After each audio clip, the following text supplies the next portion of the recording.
Hi guys, and welcome to the first episode of my brand new Football Manager 2018 series, where I take charge of Fairwarp.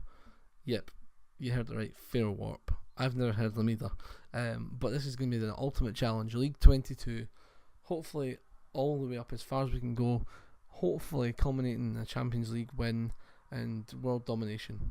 That's the hope. That is the hope, but I'm not going to lie guys, it's going to be very difficult. I mean, now, just before we get into looking at our team, etc., just to let you know a bit about the club, Fairwarp are in the Mid-Sussex Football League Division 9, which is right at the bottom of the pyramid system in England. The only club that I can actually manage at this league, because the rest of them are all B teams or third teams. So I mean, we are predicted to finish first. Which isn't much of a surprise this season because they are the only actual full team in the division, but hopefully that'll just help us grow and improve and give us a chance to maybe make a couple of mistakes with the team before actually going on to the higher leagues. So as I say, we are predicted to finish first. We are an amateur team. We've got terrible facilities, obscure reputation. It really is going to be very difficult. Our balance is only £20. Now, no offence, but I've got more than that in my bank account, so Christ, this is going to be bloody difficult. Right, so just going on to general, is just nothing much. Average ticket price of £2. So we're not exactly going to be raking it in, and we've got 1,000 people turning up and paying £2, are we? We've got 5 season ticket holders. Oh, you brave souls. Brave. So looking at facilities, 1,000 capacity, as I said, council-owned stadium, pretty basic facilities, no real assets to speak of. But one thing I did notice, we've got no affiliates at the moment, no rivals, which was very bizarre.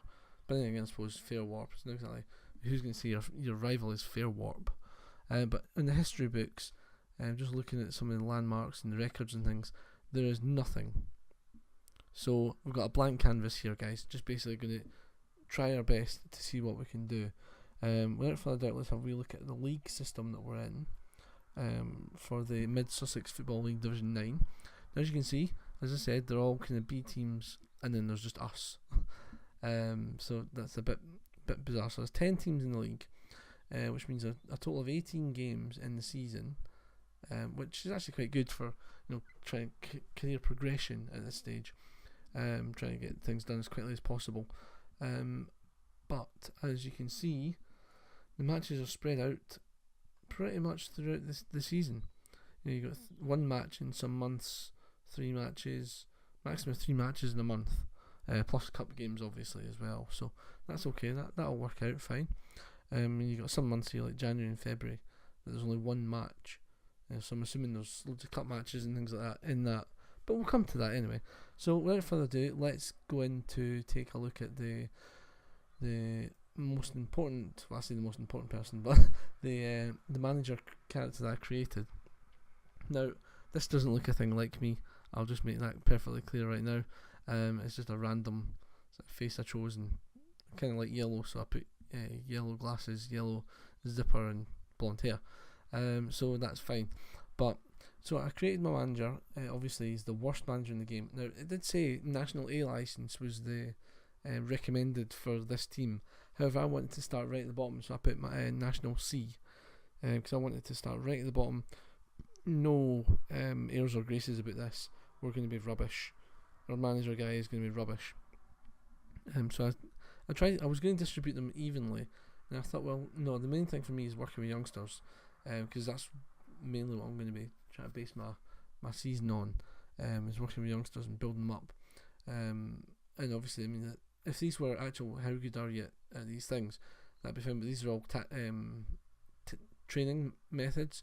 I'm good at the tactical side of the game, I feel, but not at training tactical. So but the mental side of the game, motivating 4, man management 2, level discipline 2, determination 3, and the rest at 1. Quite happy with that.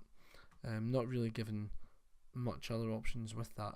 But without further ado, now that's all So me done. Reputation rubbish. National C license. Let's get on and have a look at the team, because I mean this. We'll just do it very very quickly, because obviously these players aren't going to be that good. They're all computer generated players at this level, because obviously it's Division 9 and basically the pub league, so they're not going to have these in the database. So they're just created for us by the computer, randomly regens, or new gens I should say. So we'll get on to see what our team's going to look like, very quickly run through each of the players, and hopefully you'll be able to see what we're going to do. So now on to the players, and well, I've not looked at these yet, so this could be kind of interesting.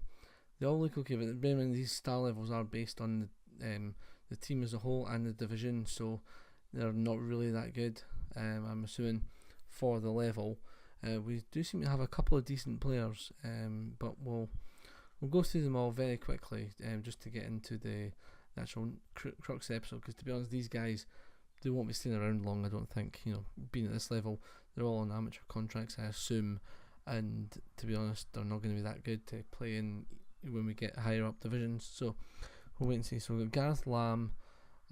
First look, pretty crap, to be honest. No, I mean, handling 3, 1-on-1s 3, kickings 3, not looking good for him, even though he's our most experienced goalkeeper. Steve Calver, again, better handling, still pretty garbage, to be honest. And Andy Stevens is our only other recognised goalkeeper who actually looks a wee bit better. So may start him depending on how things go. Yeah, not looking great, but we'll see. So in defence, we got right backs. We got Jack Reed. It could be okay. Again, this level it's so hard to judge, because you know, when you're used to playing Premiership teams and things like that, you know, the standard is much lower. We've got anyone else to put right back? Michael Perry. Again, not great, but it's what we got to put up with at this level, really, isn't it? But I suppose he'll probably marginally better to start. Left backs, who have we got? Oh, I missed Ed Taylor. Right, so right back, Ed Taylor. Could be okay, but then again, he's more a central defender on the right back, so but we could take that into consideration. Left backs, Russell Rahoy. Well, decent acceleration for this level. Nothing major, to be honest. We also got Adrian Adams. Average on most stats, to be honest, at this level. Not really going to be. I mean, teamwork is good. Natural fitness, it's always handy to have at this level if he's going to be bombing forward, but we'll wait and see what happens with the tactics on that one. Going into centre backs, we've got Pete Starkey. Again, not really a great player. Tackling of 1 for centre back. Wow. Enough said. Ricky Mahoo. A wee bit better. You know, tackling 9 at least, that's one thing. But not going to be exactly a physical presence, is he? Also, we've seen Ed Taylor. Matthew Bennett. Let's have a look. He's more a physical presence. That's better. That's more what I like to see for centre back. That's the kind of player that I look for at this level. He's a big solid centre back. Who else have we got? So Matthew Bennett. We've got Carl Milton, who again decent jumping, shocking heading though. So he can get there, but he just headers it weakly. It's not very good. Work rate, determination, all the good usual things you look for in a centre back. And Kostas Vassiliou, then we'll go with. Obviously of Greek descent somewhere. Again, not great, but we'll see. We'll keep him around. It's worth noting that most of these guys will be on zero contracts, £0 a week contracts, and just paying them for appearance fees and stuff. So it's not too bad. So that's the defenders. Into midfield, so we'll go for the wings first. So we've got, oh my god, Juddy Lamanza. That's a great name by him. Sorry, that's a brilliant name. I'm going to give him a couple of games this season just because of his name. Work rate 4. Don't like that for my wingers at all. Not great. Any more right wingers? Carl Senior. Now we're whistling Dixie. Here we go. Pace, acceleration, all good. Crossing 2. There's always one disappointment. You couldn't just give me all 3 perfect, could you? So he's average to say the least. Anyone else playing the right wing? Adam Rigg. Again, decent pace and acceleration for this level. Not great crossing again. You just seem to have just not really got the standard here. Tom Lottie. This is going to be a struggle, guys. These guys are hopeless. They really are. So, moving on to the left hand side now. Got Ryan O'Shea, who could be quite good. I mean, acceleration 14. That's excellent. But only pace at 10, crossing at 4. A lot of the stats are average, so we'll keep them in mind. Who else have we got? Left mid. Got Richard Lincoln. Again, not really convinced about this guy. No, I'll just skip over him. Ellis Piper. Decent pace, decent acceleration, decent crossing. Finally, got all 3. Work rate good, determination good, natural fitness good. He could be one for the season. Who else we got to play left mid? Gary Dines. Great pace, great acceleration, great agility, all good for this level. Lets himself down on the technicals. Look at that. It's a shocking bunch of technicals. So again, you've got partials here, so he might get a game at some point. And finally, we've got Liam Baker, who he's not really got any standouts for me. He just looks like an average Joe. No real standout stats there. So in the centre midfield, we don't seem to have many actually. So we've got Jack Hawkins, whose best role is in Mitsala. Well, at this level, I'm not sure if I'll play one of those. But looking at him, just an average bunch of attributes. Nothing stands out as being particularly impressive for me. A lot of these players seem unambitious, which isn't the best. Maybe train that out of them or tutor that out of them. Michael Harvey. Let's see you. What have you got? Oh, you're rubbish. You're absolutely rubbish. But I'm assuming he might get a couple of games this season. You never know. Let's see who else we got. Stuart Williams, who he's got a few decent attributes. I think the thing that's impressed me more about him than anyone else that I've seen so far in centre midfield is that his lower attributes, the majority of them are higher than the attributes that the other ones have. Just generally higher. Low determination, not going to be my favourite player, I don't think, moving forward. So done Williams. So that's all the centre midfielders we've got. It's not many, I have to admit.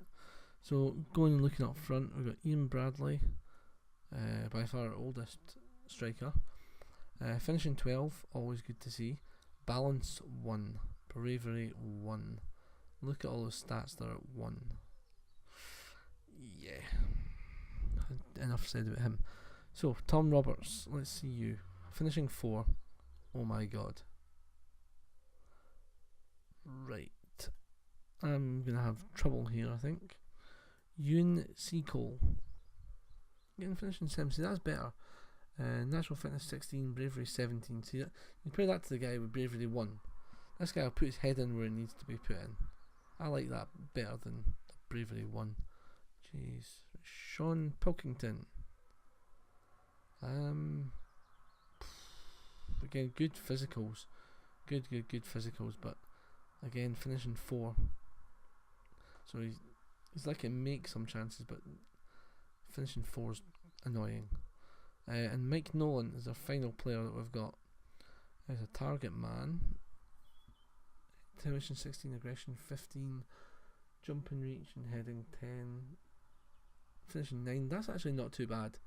I can see him getting a few games this season. Just double check that we haven't got any. Oh no, that is all our players. Right, so that's fine. So that's the team. Not overly impressed, I have to admit, with the standard of our team, but we'll see. We'll see how it goes. Just a wee look to our schedule now. Obviously, I started this. It's now 29th of May. So I started on the Scottish early pre-season just so that I can get some friendlies in, get used to the team, and really just see about getting players and staff in before the start of the season. Give myself enough time to train players a wee bit more, etc. So what I'm going to do is I'm going to play all the pre-season offline and come back to you with the Stones 2 game, the B team for Stones in Division 9 in a couple of months' time in game. If there is a cup game before that, because I'm not sure as to the cup competitions and how they. So we've got the Brian Hall Junior Cup, 10th, 9th. Okay, so yeah, we've got 3 cup competitions here where we're supposed to reach the first round. I'm not sure if we entered the first round. Okay, so we're just expected to. Oh, this is excellent. I've just noticed this. We're expected to reach the first round in each of the cup competitions, and we're entering in the first round. So even if we get knocked out, we've met our target. And finishing bottom of the league, board expectation. Well, that kind of shows the ambition that our board have got. However, we are predicted by the media to finish top of the league, so this could be an entertaining season. So that concludes today's episode, guys, and I'll see you guys in the very next video.